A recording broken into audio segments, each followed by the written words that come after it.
Hello and welcome to another episode of Encore Entrepreneurs. Is it time for your second act? Today, our guest needs no introduction. He's done it all in entertainment and media, from a rock star to CEO of a public company. Glenn Wheatley, thank you for joining us. Good morning, Rick. I'm very happy to be here. So, Glenn, an incredible career. I've got to know you pretty well over the last few years, but let's go right back to how did you make the decision you wanted to be in the music industry? What was your passion? Well, I guess my passion as a kid was music, and I had the fortune of being mentored at the time by an extraordinary guitarist in Brisbane, a chap called Lobby Lloyd. Was very famous as being one of our premier guitarists of all time in this country. And he as a young teenager, he brought me into a band called the Purple Hearts, and they were Brisbane's top band at the time, and I couldn't believe my luck. I'm sitting here going, I'm in Lobby, put a 12-string Rickenbacker over my shoulder, plugged me into a Vox AC 30 amp. I could have died and went to heaven. It was like everything I'd ever wanted in life. And here I was playing with Brisbane's hot band, and I was all of 16 years of age. So that was when I started into the music business. And I eventually moved to Melbourne with a band called Bay City Union, and then ended up joining the Masters Apprentices, an Adelaide band, of course. And but they needed a bass player, and there I was. And I was spent 4-5 glorious years with the Masters at the top of the tree in Australia, and recorded a couple of albums in Abbey Road in London. We had a good career, but it was at that point I started to think I wanted to think beyond playing and being a musician in a band. And I always had a yearn for management. I basically managed the Masters Apprentices while I was in the band, and so I expanded my, life that I had known it, and got into management. I started working in London with a company called GTO, and luckily enough, I was involved with the management of people like David Bowie, The Sweet, the New Seekers, and I was enjoying myself enormously. I used that as a learning curve to put me into management, and that's where it all began. So no regrets from moving from centre stage to backstage? No, I mean, I occasionally get up on stage with John Farnham and plug in, much to the horror of the band and John thinking, oh no, not Wheatley, he's going to plug in again, oh God. No, look, I think around at home, mate, but I thoroughly enjoyed taking control of my own life, and being in the boss in management, and I thoroughly enjoy it. I do not miss the playing side of it at all. I occasionally have pangs when I see the old videos and I go, oh my God, what about that hair, Glenn? I say to myself, I mean, it was down to my shoulder blades, but it was. I enjoyed my life as a rock star, but I enjoyed it even more in management. So, Glenn, tell us a bit about not as much the rock star days, but getting into management in London in the swinging 60s. Well, it was the swinging 60s. It was late 60s when I was in London, and I had the pleasure. It was an extraordinary period of time in the music industry. I actually saw Elton John, one of his very, very first performances at the Speakeasy. There had to be only 30 people in the audience, and it was the Tumbleweed Connection days, and here he was with Nigel and Dee Murray, these two. It was a trio. It was the Elton John trio, and it was an extraordinary night. I'll never, ever forget it. I mean, and I to this day just love the Tumbleweed Connection album, and I guess it's just memories for me, but it was an extraordinary time for me, and a learning curve beyond. I had a boss, a chap called Lawrence Myers, who became my mentor. Lawrence taught me so much about the industry, and he used to bring me into meetings and just be a fly on the wall. Let me be a fly on the wall. Let me just learn and absorb and see the way that this master negotiated his way around. Lawrence's big claim to fame was, I'm the accountant from everybody in the music industry from A to Z, from the Animals to Zeppelin, he used to say. And he was their accountant. He was the one that used to go in and audit their accounts and find them all missing royalties. And he was a bit of a hero with all of those people. And then when he got involved with David Bowie, it was the hunky-dory stage of David Bowie. You know, some days his hair was orange, some days his hair was lime green. and it would be a bit of a fright to come into the office to Lawrence, because Lawrence was a very conservative English gentleman. And there was sometimes he did turn up to David with lime green hair, and Lawrence came to me and said, Glenn, you better take this meeting. He's got lime green hair today. I just a bit uncomfortable. So here I was having one-on-one meetings with David Bowie, again, all part of a massive learning curve for me. And I actually had the opportunity, and they sent me to America to set up an office in Los Angeles. And I was the king of the castle there. I was the bosso at the age of 24 years of age in Los Angeles, guiding the careers of those people in America. And I made a point of learning everything I possibly could at that time. I got hold of every publishing agreement, every management agreement, every recording contract, and I used to just read them until I understood them, if you know what I mean. I didn't just read them. I wanted to know what the in and outs of those contracts were, and that was my learning curve. That was where it all started for me. Glenn, it's interesting you talk about exactly the things that we talk about on this show to people thinking about bursting out of where they are and doing what they've always wanted to do. You've talked about mentors. You've talked about everything being a learning experience. And I'm sure along the way, you've also built an incredible black book of contacts around the world. Man, I've got the biggest Rolodex in the world. There's no doubt about it. No, look, I have, and I pride myself with that. I mean, I've done a lot of big deals. I've done some deals that have been hugely successful, some deals not so successful. In fact, some that just haven't worked at all. That's the way it is when you're an entrepreneur. You know, we seem to be forever rolling the dice. I'd like to think that most of my deals were calculated, but some of them were seat of my pants stuff. You know, that I think you come up with an idea, and that's a good idea. I mean, the things like that I took advantage of, and it really helped me in later life. I broke Little River Band. I was managing Little River Band in America, and I broke them on FM radio. And Little River Band, an Australian band, of course, but became bigger in America than what we ever were here. We were selling out arenas all over the country. We were having number one albums, number one singles, and selling enormous amounts of albums. In fact, we ended up selling over 22 million albums in America with Little River Band. But I remember breaking them on FM radio and coming back to Australia and realising this was 1980. We didn't have FM radio.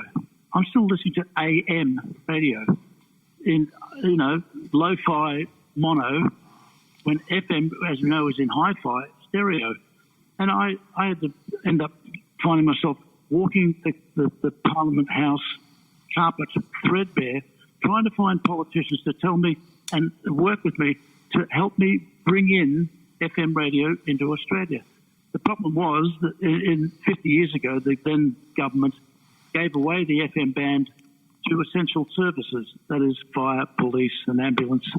And I had to convince them, we're going to take it off the FM band, push fire, ambulances, police up to UHF, clear up the FM band, and we've got a whole new business.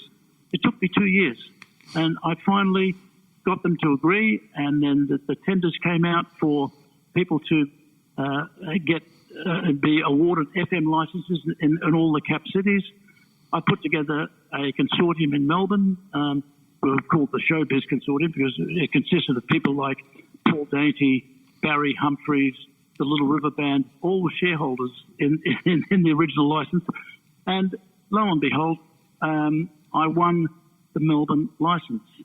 That the first FM station to go to air in Australia was mine, and it was Eon FM, and a famous icon of its time, and it developed from there. I ended up buying Triple M in Sydney, and then buying stations in Brisbane and Adelaide. I was proud owner of 5AD there for a minute, and we actually, I actually built from scratch the Triple M network. I changed Eon FM to Triple M, and so we had a national FM network and under the brand of Triple M. And I was very proud to have achieved all of that. And the true entrepreneur that I was, it was all done with a little mom and pop company called Wheatley Communications. Mum and pop little operation it was. I made a decision to go public, and we listed on the stock exchange. I sold a large shareholding to the Hoyts Group, who were the theatre people, and we changed Wheatley Communications to Hoyts Media Limited and listed on the stock exchange. Unfortunately, that was the end for me because I was subject to a takeover bid because we were a public company, and I ended up having to depart my baby, the Triple M network, simply because I'd gotten too big too soon, and we were taken over, literally taken over by a major company.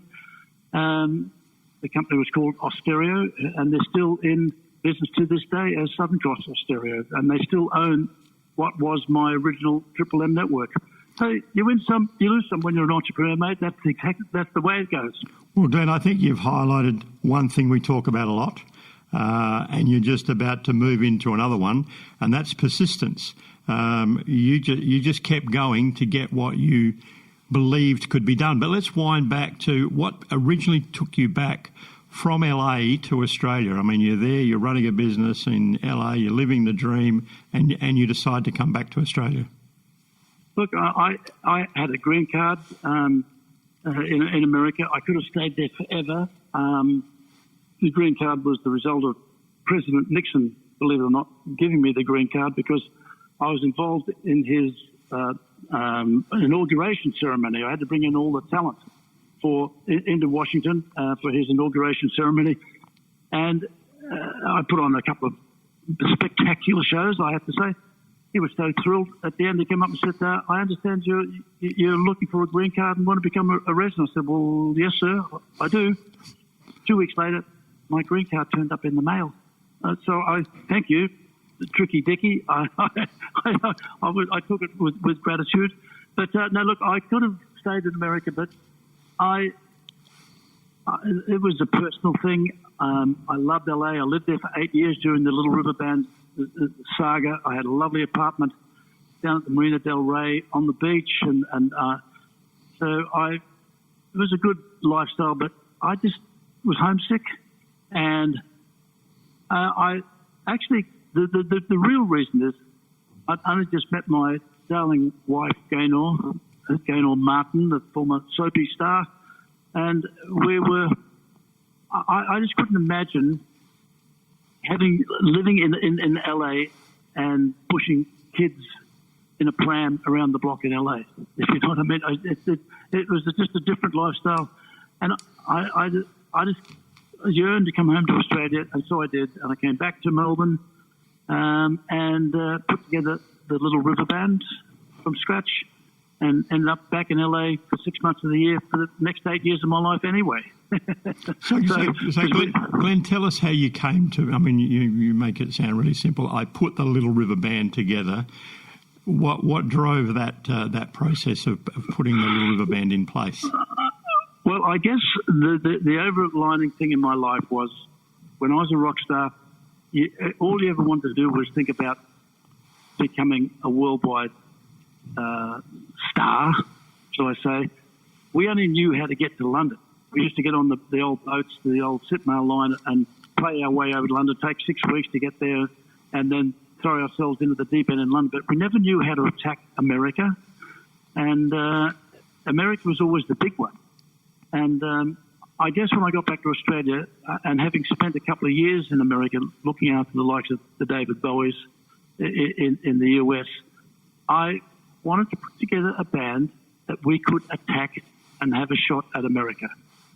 Forget London, as much as I loved it. I wanted the Big Apple, and that was the whole motivation, was to put together a band. There was a band called Mississippi out of Adelaide, and Glenn Shorrock. I just felt Mississippi needed a lead singer, and Glenn Shorrock was a friend of mine through the Twilights and the old Masters Apprentices. We used to tour together all the time. So I asked Glenn to, have an audition, shall I say, with the band. Well, they did. The harmony blend was extraordinary between Graham Goble, B. Birtles, and Glenn Shorrock. It was just a blend of harmony that was amazing, and I felt we really had something. They were very West Coast of America sounding, very English in a way with their harmonies, and I thought this band has got a chance of America, and that was the motivation. That was actually specifically put together with the view we're going to crack America. Well, Glenn, you've just touched on another one, understanding your market. You deliberately went out knowing what the market wanted and created something for the market rather than say, I've created this, let's see if we can find a market for it. Yes, look, it wasn't easy, I have to say. I mean, I had 10 major rejections when I first jumped on the plane to go over to America. In those days, it was reel-to-reel tapes, and I had my suitcase full of reel-to-reel tapes for audition purposes for all the record labels. I got the most incredible knockbacks, and at one point I was so distressed. I'm thinking, is it me? Is it me that can't hear this band? Well, everybody I've played to. I had Artie Mogul, a chap called Artie Mogul, who was a superstar A&R guy in America, a record company guy, and he was responsible for signing Bob Dylan. The big names, this guy. And I remember coming up to Artie's office, and he's got the big chair, the big desk, and I give him the reel-to-reel tape, and he turns around. I can't see him because all I can see is the back of his huge chair. I can see the arms out, threading the tape into the tape deck, and he pushed the first song. It happens to be It's a Long Way There, a lovely Little River Band song, and he hasn't turned around. And I can't see him. And for the first 2 minutes, I'm sitting here just sweating, going, what's happening? Then I see the right hand come up, pushes the stop button, and then he slowly turns around, looks me straight in the eye, hands sort of, clasping each other, going, son, that sound, that feeling you get when you rub your fingernails down a blackboard? He said, that's what this stuff does to me. It doesn't work for me at all, and it's not going to work. And I was shocked. The feeling of scraping your fingernails down a blackboard. I mean, that's what music does to me. I rushed. I just asked him for my tape back. I went out in the car park. I was basically almost sobbing, going, I just can't believe it. I mean, it must be me. I mean, no one can hear this. I can hear it, but no one else can. And I just kept on going and then it was about a week later, I got the phone call from Capitol Records going, Glenn, we want to sign Little River Band. Well, I hit a bottle of scotch that night so hard. I was sitting in LA all by myself, no one to celebrate with, but I just had to phone the band. I phoned Glenn Shorrock, and everybody said, I've done it. We've got a deal. We've got a deal with Capitol Records, the famous Capitol Records. And it was the start of something. I mean, I then had to come back and had to really think about the whole approach, how we're going to approach America, how I'm going to do this thing. And I just went over there and dug in. I got an apartment and set myself up. I was the only one in the apartment block with a telex machine. There was no internet in those days. There was no other ways of communication. There was no faxes. That was before fax. I had a telex machine. You know how big those machines are? You know how much noise those machines make? Mm-hmm. I mean, when I used to get telexes during the middle of the night, the whole apartment block used to shake. And I had to put in a soundproof broom closet so I could get to sleep at night. But that was the only way of communication. But that was the start. I just had to really. There was a plan, and I had the plan, and it was I meticulously kept to, and then we started, touring the band, ever so humble beginnings, doing the smallest of clubs, sometimes 50 people, but it was the beginning. Until such time as we got into the 2,000-seater venues, 5,000-seater venues, and then by the second year of this whole operation, we were doing arenas. We're doing 10, 12,000 people a night everywhere. And then stadiums. We're doing 40,000 people. And then we did even bigger than that. We did things like the Dallas Cotton Bowl to 60,000 people one night. I mean, it was extraordinary, the success that Little River Band had in America. But it was all part of a long-term plan, and we did it. We pulled it off. But Glenn, you've really highlighted there another thing we talk about on this show: resilience. You just you knew, you believed in this, and you had the resilience to keep going. So a lot of people, one or two knockbacks, and it's all over. Not for you. Thank you. So Glenn, let's talk about a couple of the big names. You've worked with Michael Jackson, and you've really built John Farnham. Let's have a quick talk about those two. Michael Jackson was a one-night stand, if you like. It was looking after him when he did the Academy Awards. I had one of our acts on performing at the Academy Awards. We had the Song of the Year award, and the artists, of course, who did it were always performing there. And Michael Jackson was there doing Ben, of all of the songs, the song Ben. And poor boy, he was basically by himself. There was no family. There was no one helping him. And I was sort of designated just to coordinate him that night and had to look after him. And I remember when his pants were, he got on his pants. He was a tiny little. He was 14. He was a baby. He was little Michael Jackson, and his pants were about 6 inches too short, and I had to have them hemmed. I remember backstage getting a seamstress in to drop his pants down a little bit so he could at least look the part. So he was terribly grateful, and it became a little bit of a mate. But I didn't have anything to do with his career per se. All I did was make him look on the night of the Academy Award. But Farnham was a different thing. I mean, John was an old mate. We used to share a flat together in St Kilda when he was Johnny Farnham and I was in the Master's Apprentices. We happened to be managed by the same guy, a guy called Darryl Samble, and we became mates during that time, and we're mates to this day. I mean, it's an extraordinary long relationship in anyone's parlance. But I always promised John I'd give him a chance. I was actually on tour with Little River Band in America, in Vegas of all places, and John came over with Don Lane, of all people, and heard that we were in town, so made contact with me. Can I come see the show? John just couldn't believe it. He was watching 10,000 Americans go nuts over Little River Band. They couldn't believe that they're going crazy over this Australian band. And I remember sitting out on the hot pavement outside the Sands Hotel in Las Vegas with John, just talking until 3 o'clock in the morning. It was 100 degrees then at 3 o'clock in the morning. And I made a promise to him that night that we would do something together when I get back to Australia. He was unhappy with his management. He was unhappy with his recording career. And I promised him I'd give him a chance to do an album. And lo and behold, we did. I mean, I came back to Australia. I saw John perform at Towns on the Gold Coast, and it broke my heart because he was playing with a house band, 4-piece house band, who couldn't play. And halfway through one of the songs, John turns his back to the audience, stops the band, and says, "Guys, it's here. It's 1, 2, 3, 4. Had to give him the tempo of this thing.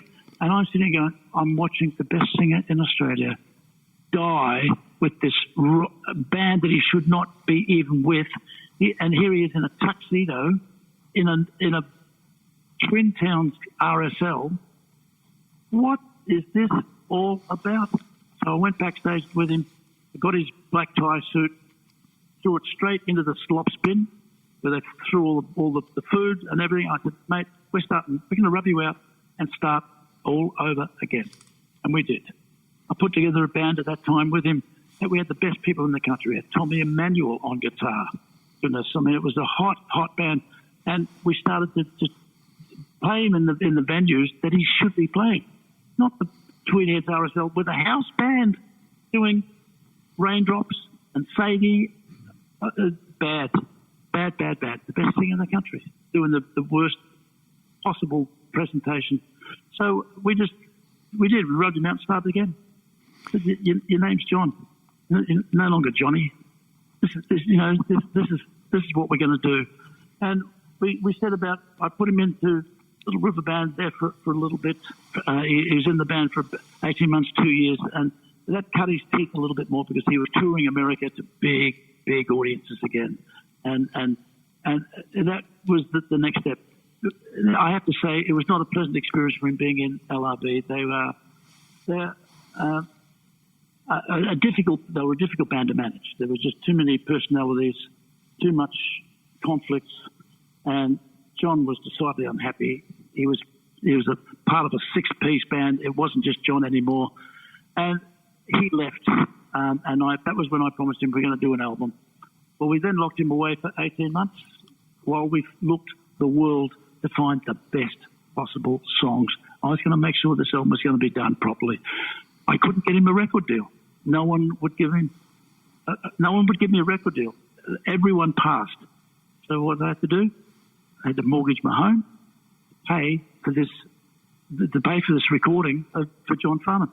I did it because I believed in him. I believed that he had something that was magic. He was the best performer in the country. He was the best singer, but he just didn't have the hit.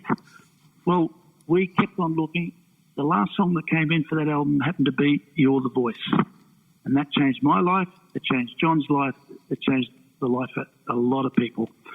It became part of an album called Whispering Jack that was out now on Wheatley Records. Thank you. All the other majors who passed. I had to set up my own label. And it became number one and stayed there for 26 weeks. 6 months it was number one. I was getting the Dennis Hanlons from Sony, the head of Sony, calling me, Glenn, I can't even get Michael Jackson to number one. What do you, just go away, will you? You guys just are dominating the charts. We can't get anything to be number one. This went on for 6 months. The most extraordinary success ever. And to this day, still a very important part of John Farnham's and my life. I mean, the Whispering Jack album is now the biggest selling album of all time in Australia. Thank you. And we're very proud of what we set out to do. But again, there seemed to be against all odds at the time. Glenn, it's an incredible story and it's an inspiration for anyone thinking about the world of entrepreneuring. We're going to have to wind it up, but we will get you back very soon and we'll drill down into a little more of the story behind the story. So, Glenn, thank you very much for this time and we look forward to having you back real soon. It was an absolute pleasure. Thank you very much.